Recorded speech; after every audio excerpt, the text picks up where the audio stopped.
Have you ever wanted to see into the future? Or maybe find a creator before they got big and watch their really cheesy bad videos from when they just started out on YouTube? Hi! I've grown big several times on different platforms, and I don't think it's an accident, and I'm going to teach you how to do it too. So, hop on the train before it starts going. We've got about 150 followers here at YouTube. I have to stop saying TikTok because I'm so used to saying TikTok. I'm also on Facebook, Twitter, Instagram, Pinterest. I mean, you name it. I'm there because that's what you got to do, right? I also want you guys to know that, yes, this is a crappy video quality. Like, this is crap, right? I got my fridge running behind me. I'm downstairs in the soap studio because I'm going to show you the soap studio in just a minute. If you're curious at what a six-figure soap studio might look like, what your future is going to look like. However, I want you to know I do have the beginnings of a beautiful studio upstairs with microphones and headphones and monitors and proper lighting and green screen and all this cool stuff.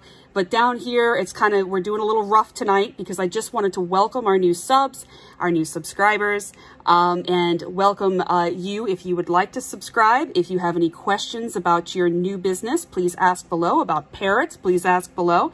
And I'm more than happy to answer any of those questions. And also, I like to follow for follow. So if you follow me, it's pretty likely I'll follow you.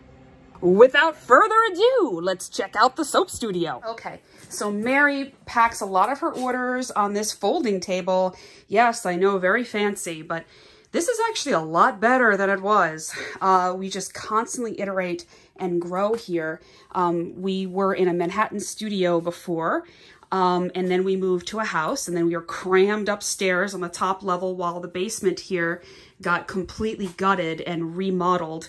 So after we gutted and remodeled, except for the closet and a couple of other pieces that still need to be finished, it is 90% remodeled down here.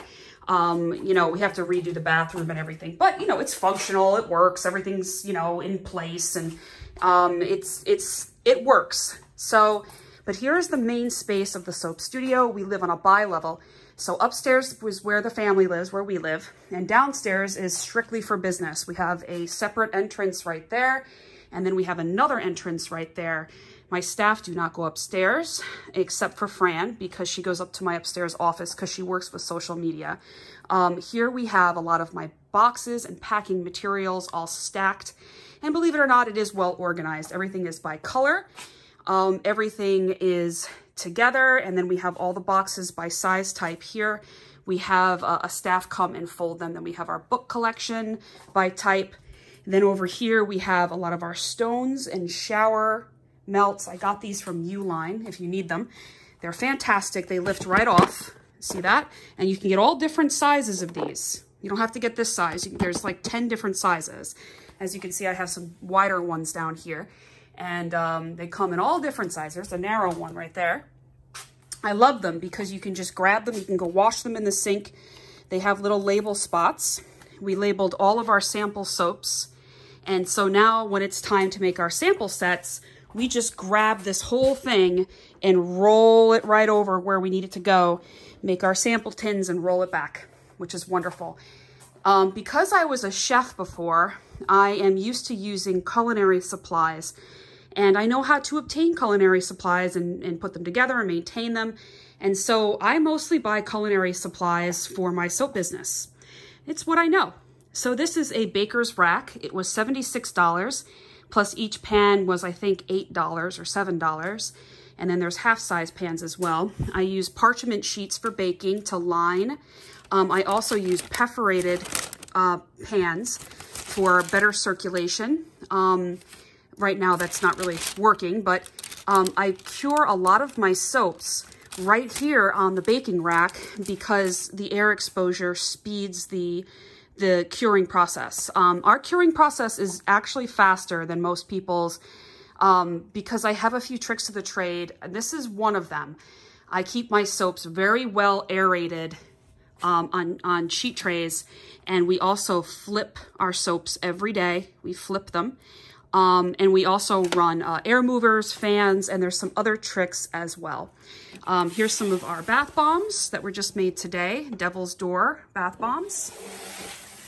And here is some pink soap that we made. And so every day these guys get moved. They get moved around and then they get stored in paper, which further speeds their curing process because paper absorbs moisture, and the curing process is all about absorbing or getting the moisture off of the soap, and the soap will begin to shrink. This is my lemonade soap. These are enormous. I guess these are about 2 weeks old now.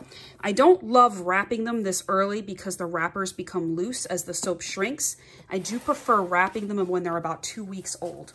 Down here we have our plain uncolored soaps that are designed to compare against other big brand soap bars. We're doing a blind challenge where we test our recipe against a big soap company, a big natural soap company that we are not going to name here. Legally, we cannot do that. We have a couple of them. They're many millions of dollars a year they make. This isn't a small company. I would never go up against a small company. I support small companies. So anyway, there's a couple of different scents here. We've got grapefruit, mint, and then over there we have the juniper.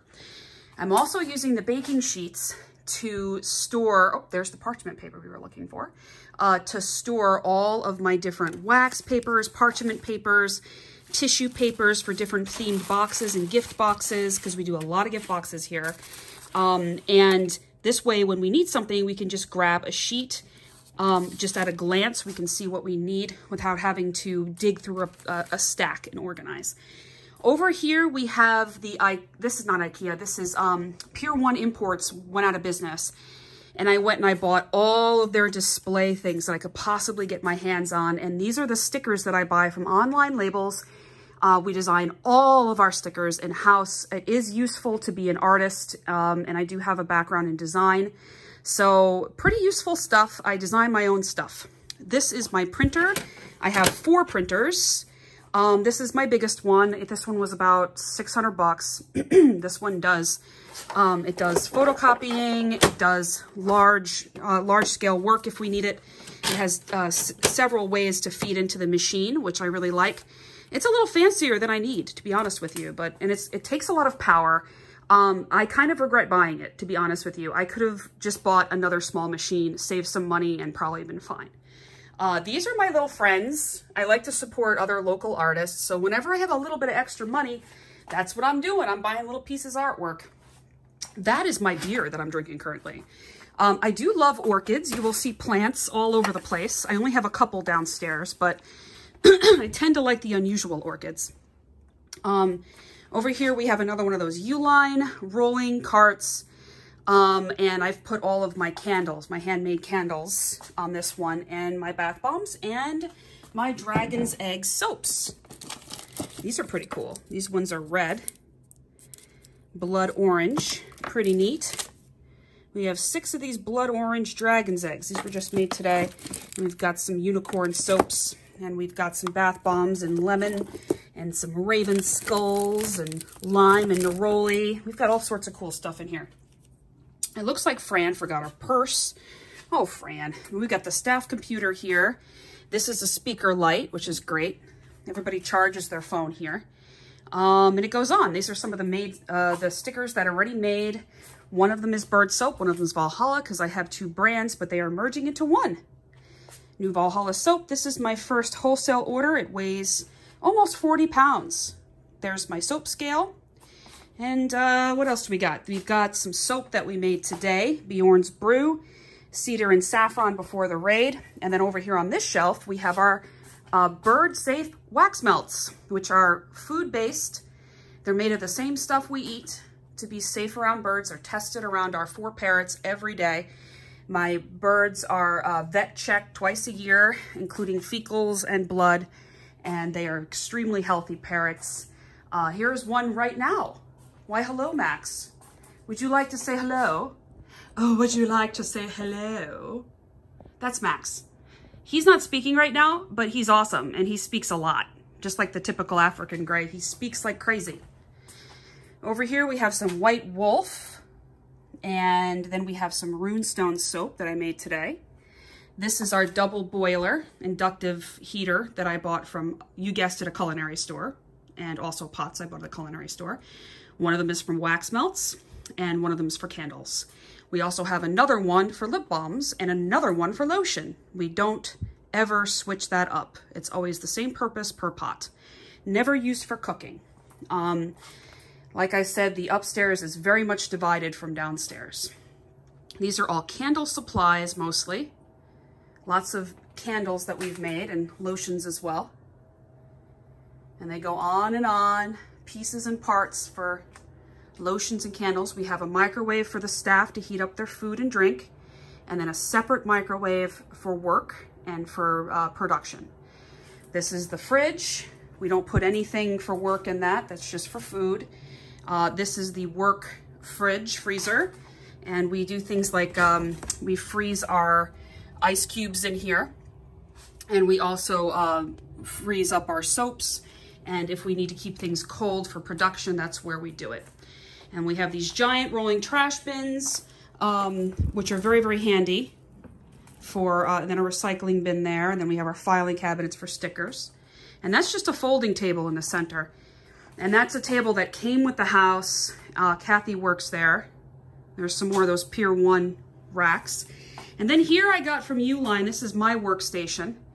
And it's come a long way, but it still needs a lot of work. This is the back of it here. And there's the sink that we had installed. We're still working on the tile work. We've got about 3 more boxes of tiles to put up. But this is a giant culinary dishwashing sink with a sprayer. It's fantastic. It's almost necessary for what we do here. Nice big rolling cart with our chemicals on the bottom and then our soap prep on top, clean dishes. And this is my work area from the other end. I have an iPad holder for when I go live and I can see comments up close, and I have phone holders and streaming cameras and lots of lights, which are very necessary. Then I have my fragrances kind of along the walls, all the way up, all organized alphabetically and by brand. The big ones are down here because we have yet to finish our shelving, but we're getting close. We didn't have shelves at all a few months ago. So these are my micas I buy from ethical sources, Mad Mica, Nurture Soap, Workshop Heritage on Etsy. Underneath here is our soap molds storage. When I'm making soap, I just grab some underneath here and pull it up. Here's a soap I have to cut. It's a cucumber matcha green tea soap with mint. I have to cut that at some point here. It's ready to go. This is my electric paper towel holder. I highly recommend it. I just got it off of Amazon. It's fantastic. Watch, it's going to pull the excess back in. Isn't that awesome? I love that. I've got my son right here. You got to have your kid at your office. And these are all the soaps that I have to restock. I line them up so that I know what I have to make next without forgetting.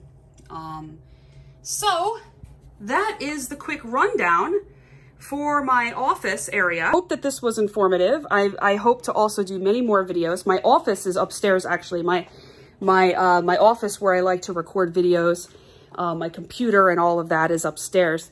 So it actually does kind of encroach into the upstairs, but just my office. No production goes on up there, no packing or anything like that. And I had to do that because I needed a space, you know, just for me, that I could like go away and like think and like that ever works. But, you know, I just need a place to focus. So if anybody has any questions for me, other YouTubers that are going to be getting involved here, they're already en route to get involved and welcome us here on YouTube officially. So I hope you guys have a wonderful day. Thank you for watching. Talk to you soon. I'm Deborah Glaze of New Valhalla Soap and Bird Soap.